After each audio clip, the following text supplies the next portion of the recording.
Welcome back to Kyosin and Mark Taekwondo. And today we're covering self-defense. Now, this is not just self-defense against hand-to-hand, not even against the knife.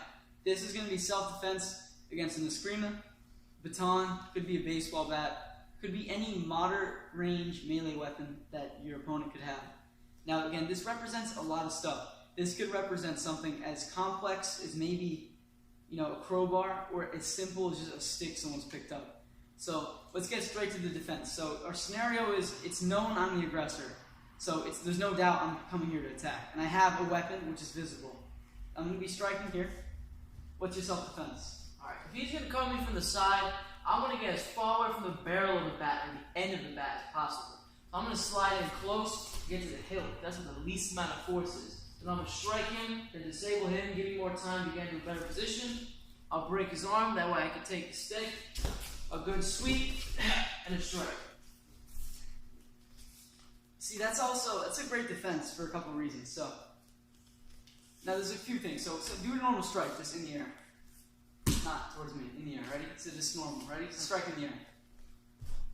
So as you see, that when this is going forward, there's a dead range here. So this is the danger zone. Anywhere like, from here to here is really dangerous. From here, it's gonna hurt you. And this entire area here is a safe zone. Because when you're attacking someone, or you're defending yourself against someone with a weapon, they're very emotionally attached to the weapon.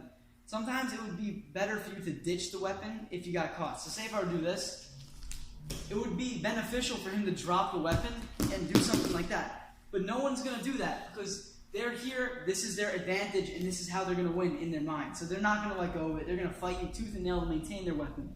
So from here, like we said, you want to come in close. It could be a chop block, or it could be going for an elbow straight to the jaw. And from here, since you have his hand now, you want to use this to attack with some debilitating moves. Not just for the sake of hurting them, but from here, if I was to strike and this is successful, this gives me a little bit of time to think of something, because they're going to be stunned, they're going to be gassed and confused.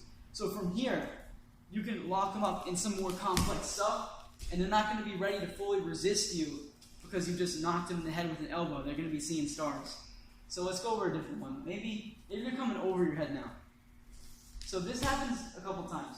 So I wasn't doing it yet. But, say someone has a hammer. They're probably going to come down with a downward strike. And they can do this with, again, any melee weapon. So he comes down, similar concept. You want to rush in, maybe strike, and from here you want to grab his arm as quick as possible. Because once you maintain control of this weapon, they lose not only one arm, but their main advantage in this fight. So you could do a couple things from here. You could, from the strike, you could lock up their arm and then just push them down. You can sweep them down from there. Now the important part for doing this is you lock. You see how I'm grabbing on tight? And you can't see right now, but my elbow is in his face right now. It's in Kyomat's face. And I'm locked up tight. Now I could step across and push down, but from this angle it's honestly not necessary. He's off balance already because his arm's like this. You could just push straight and toward their arm and they're going to fall straight over. And once you do that, it's up to you. If you have them on the floor, if they're a serious threat to you, you could, use more techniques to disable them as fighting. But say, one person attacked you, you managed to subdue them and you're surrounded by more people. From this position, maybe it's a better idea to just hold them on the ground and then wait for backup to come, maybe wait for the police.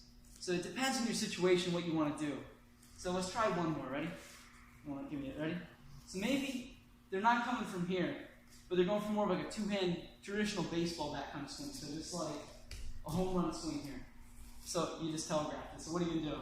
So again, I want to get away from the barrel of the bat, so I'm going to slide in close. I cut him off here with maybe a double block or a closed arm block. From here, elbow him again. Maybe I step under here, get ready for a hip throw, throw him over. From here, I can do multiple techniques. I can do a stomp, or I can do a kick. I can do a submission hold. But for all intents and purposes, we're just going to say I stomped, and now he's out of the fight. Now, I'm not even sure if you can see that from that frame, but that really worked, and I just ate the dirt right there. And this, if you can look around, this is like padded mat, so it's not really going to hurt me very much, and also I was kind of expecting to get thrown. But if you're on hard concrete and the person who's attacking you just went from, hero to zero in 2 seconds, they're definitely not going to be ready for that. So throwing, in grappling is very important, because sometimes you don't have the opportunity to strike, especially when there's a weapon involved. Maybe, you could strike with a weapon involved. Say he does a normal side strike. You could lock in and then you could strike, kick, break the knee down. You have tons of opportunities to do it, but you're always going to have to maintain control of the weapon. Either way, it could be like this. You could be grabbing, locking their arm like this. That's the most important part of self-defense, Bob. Okay, so like always, when practicing self-defense against weapons, it might not always be an ideal to use a live weapon like this. This is a solid piece of bamboo right here. Very tough. You could definitely hurt yourself with this. This right here is pretty much the exact same thing. It's almost the same length. It's a little bit shorter. And what this is it's, a rubber version. So what this lets you do is it not only lets you practice without the risk of getting hurt, but say I want to really test his skill, I can really swing for him. And then he's not going to let me do it. Or he can come back. I'm not even going to tell him what I'm going to do this time. Ready? So from here, it lets you attack live and not have to worry about you killing your training partner or seriously injuring them. Because even if he messes up, it might hurt a little bit, but there's going to be definitely no lasting injuries. So again, like always, you should definitely be very careful practicing with live weapons. I recommend you get one of these if you're going to practice.